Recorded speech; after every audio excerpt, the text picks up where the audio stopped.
देवताओं का गुरु बृहस्पति देवताओं के सेनापति पे हमेशा अच्छे रिजल्ट लाएगा जब वह उच्च का होगा प्लस जब वह उदय हो जाएगा। बृहस्पति आने वाले कुछ समय में ही उदित हो रहे हैं। आप पे वृश्चिक राशि वाले जातकों पे अच्छे परिणाम लाएंगे।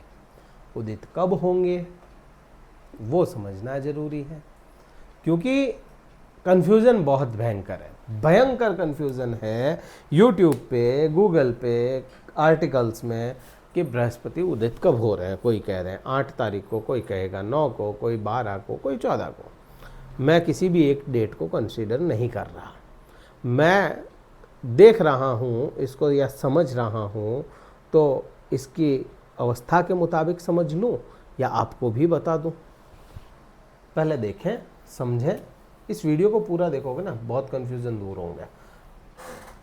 11 डिग्री दूर अगर सूर्य से बृहस्पति हो, 11 डिग्री का फासला है तो बृहस्पति अस्त नहीं होगा। 11 या 11 से कम आए तो बृहस्पति अस्त हो जाएगा। 8 तारीख को बृहस्पति 14 डिग्री पे होंगे और सूर्य जो है 21 डिग्री पे होंगे।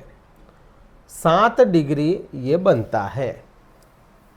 11 डिग्री तो है ही नहीं, 7 डिग्री मतलब उदित नहीं हुए। 14 तारीख को निकाला तो 14 तारीख को 15 डिग्री और कुछ कलाओं पे बृहस्पति होंगे और 27 डिग्री और कुछ कलाओं पे सूर्य होंगे।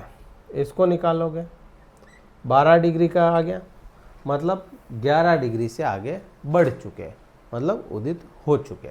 13 तारीख की रात पकड़ लो या 14 तारीख की लगने वाली पकड़ लो, हो जाएगा यहाँ पे उदित। अब उदित होने की तारीख अपने सामने आ गई कि भाई 13-14 का संधि काल। प्रभाव क्या आएंगे? बृहस्पति क्या है आपके लिए, पहले वो फिर प्रभाव। बृहस्पति पंचमेश है, आपके किस भाव में है? सॉरी ये बृहस्पति यहाँ पे उच्च के हैं, ठीक है। 31 अक्टूबर को जाएंगे यहाँ पे सिंह राशि में। तो किस भाव में है? भाग्य भाव में। पंचमेश भाग्य भाव में होगा तो भाग्य का साथ मिलेगा, सिंपल सी बात है। और क्या होगा? धार्मिक बनाएगा। कब तक है यहाँ पे? 31 अक्टूबर तक है। उसके बाद में सिंह राशि में चले जाएंगे, उसके प्रभाव अलग आएंगे। लेकिन हाँ, यहाँ पे आपको धार्मिक बनाएगा, धर्म की यात्राएं करवाएगा, भाग्य का साथ दिलवाएगा। सबसे मेन बात यहाँ पे यही है। इंसान मेहनत करता चला जाता है, करता रहता है, भाग्य सपोर्ट नहीं देता तो उसका काम भी नहीं बनता। और वहीं पे अगर भाग्य सपोर्ट कर रहा हो और थोड़ी सी ही मेहनत कर ले तो वो काम चल निकलता है। तो यहाँ पे इसलिए ये जरूरी भी है। तो यहाँ पे ये चीज़ हो गई। आपको आपका अनुभव, आपको आपके गुरुओं का अनुभव, आपको आपके पिता का अनुभव, आपके पूर्वजों का अनुभव इस भाव में देखने को मिलेगा और वही अनुभव आपको काम भी आएगा इस समय में, ठीक है। फिर यहाँ से अपन कहें कि भाई हमें ये तो समझ में आ गया है यहाँ पे ये प्रभाव है, इसके अलावा और कुछ प्रभाव वो देखोगे तो बृहस्पति अपनी 5वीं दृष्टि आपकी राशि पे खुद पे डालता है। मित्र के भाव पे यह देख रहा है या आपके लग्न को देख रहा है। सीधा संबंध पंचमेश का लग्नेश से बन गया तो यहाँ पे कहीं ना कहीं आपको बृहस्पति अपने ट्रेड्स देना शुरू करेगा। बृहस्पति का मूल प्रभाव होता है ज्ञान देना। बृहस्पति का मूल प्रभाव होता है विस्तार देना। बृहस्पति का मूल प्रभाव है भाग्य को देना। बृहस्पति का मूल प्रभाव जो है वह है आपकी वेल्थ को बढ़ाना, ठीक है। अब बृहस्पति यहाँ पे आपको ज्ञान देंगे, वेल्थ देंगे, यहाँ पे हेल्थ भी देंगे यहाँ पे। तो कुल मिलाकर के बृहस्पति आपके जो अनुभव हैं उनको यहाँ पे कार्य पे लगाएंगे। आपको कहीं ना कहीं नॉलेज इस प्रकार की देंगे जिससे आपके और अगर पंचमेश का प्रभाव लग्न पे पड़ रहा हो, राशि पे पड़ रहा हो तो 12 ही भावों को वह ठीक करने की क्षमताएं भी रखता है। तो कुल मिलाकर के यहाँ पे इस समय में कई सारी चीज़ें, कई फैक्टर ऐसे होंगे जहाँ पे आपको अच्छे परिणाम देखने को मिलेंगे। अब बृहस्पति अपनी 7वीं दृष्टि देंगे, तो 7वीं दृष्टि होगी आपके तीसरे भाव पे।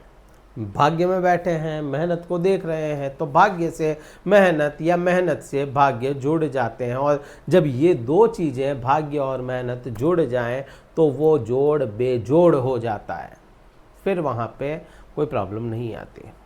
तो यहाँ पे मेहनत भी आपको करने को मिलेगी या कहूँ देखने को मिलेगी अपने काम में। फिर ये भाव जो है यह आपकी सोसाइटी का भाव है, ये भाव जो है आपको लोगों से जोड़ने का भाव है।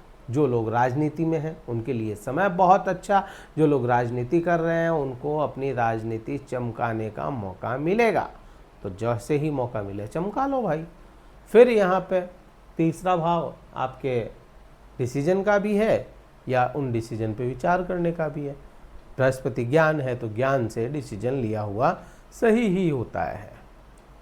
ये भाव छोटे भाई बहनों का है। पंचमेश छोटे भाई बहन के भाव को देखे तो वहाँ से भी अपने को अच्छे परिणाम निकाल करके देता है। ये भाव दिखावे का है, बृहस्पति विस्तार है, दिखावे में विस्तार है। हालांकि वृश्चिक लग्न या राशि वाले लोग दिखावे में विश्वास नहीं रखते, लेकिन इस समय में बाय डिफ़ॉल्ट ही सही एक बबल क्रिएट ऐसा हो जाएगा जिसमें लोग आपको पता नहीं क्या ही समझ बैठेंगे। इस प्रकार का यहाँ पे प्रभाव बृहस्पति देंगे। बृहस्पति 9वीं दृष्टि जो है वो पंचम भाव पे, पंचमेश की दृष्टि पंचम भाव पे, सिंपल सी बात है, पंचम भाव को ठीक करेंगे। अब ठीक क्या करेंगे, ये प्रेम का भाव है तो प्रेम संबंध यहाँ पे स्थापित होंगे, नए भी हो सकते हैं और जो पुराने चल रहे थे उनमें चीज़ें सही होगी, आपका रिलेशन सही होगा। संतान कंसीव करना चाहते हो तो वो भी योग बनते हैं और संतान सुख भी यहाँ पे मिलता है। संतान के लिए इम्पोर्टेंट डिसीजन आपको लेने पड़ेंगे। संतान के लिए यहाँ पे या कहूँ कि भाई जो विद्यार्थी हैं उनके लिए मैं अगर बात करूँ, विद्यार्थियों के लिए भी समय बहुत उत्तम है या कहूँ बहुत अति उत्तम है। क्यों? बृहस्पति ज्ञान है और विद्यार्थी को क्या चाहिए, ज्ञान ही तो चाहिए ना। तो बृहस्पति यहाँ पे आपको ज्ञान देते हुए नजर आएंगे। कुल मिलाकर के बृहस्पति यहाँ पे आपको ज्ञानी भी बना रहे हैं, प्लस यहाँ पे ये भाव है ना नई अपॉर्चुनिटीज़ का भी है। नई अपॉर्चुनिटी जो है वह भी यहाँ पे बृहस्पति आपको देते हुए नजर आएंगे। जिन लोगों ने पढ़ाई छोड़ दी, पढ़ाई आपके पूर्ण हो गई, उनको नई जॉब के योग बन रहे हैं आपके, तो वो भी अच्छा परिणाम है। ध्यान क्या रखना है, कंफ्यूज नहीं होना है। एक चीज आप कंफ्यूज हो गए, आपकी संतान भी कंफ्यूज हो जाएगी। यहाँ पे आपको कंफ्यूज नहीं होना है। आप जो संतान के लिए डिसीजन लोगे ना, सोच समझ के, थोड़ा सा सोच समझ लो। हालांकि डिसीजन होंगे बहुत सही, लेकिन सोच समझ के सामने वाले को समझा के फिर डिसीजन लेना। बहुत समय बाद ऐसा समय आप लोगों के लिए आया है, तो ये अच्छे परिणाम आपको देखने को मिलेंगे। क्या उपाय करना चाहिए इस समय में? आपको बृहस्पति के बीज मंत्र का जाप करना चाहिए मॉर्निंग टाइम में 108 बार, एक माला 108 बार या फिर एक माला आप इस समय में जाप करें बृहस्पति का। बृहस्पति का जाप नहीं कर सकते, भगवान विष्णु का जाप कर लो, उनका नहीं कर सकते, हनुमान चालीसा पढ़ लो, वो नहीं कर सकते तो महादेव की आराधना कर लो। कुछ करो, लेकिन करो इस समय में करो, ताकि आपका जो ये समय है ना, इसका आपको अच्छा उपयोग निकल करके सामने आए। ये वीडियो कहीं ठीक लगे लाइक करना, शेयर करना, सब्सक्राइब करना चैनल को। और अगर कुंडली विश्लेषण करवाना चाहते हो, पर्सनली आप मुझसे बात करना चाहते हैं अपने चार्ट के बारे में, डिस्क्रिप्शन में कार्यालय नंबर है, व्हाट्सअप मैसेज करना, कॉल मत करना, पहले व्हाट्सअप मैसेज करना, फिर आपका स्लॉट बुक करवा लेना, फिर मैं बात कर लूँगा आपसे। इस वीडियो में इतना ही था। जय हिंद, वंदे मातरम, भारत माता की जय।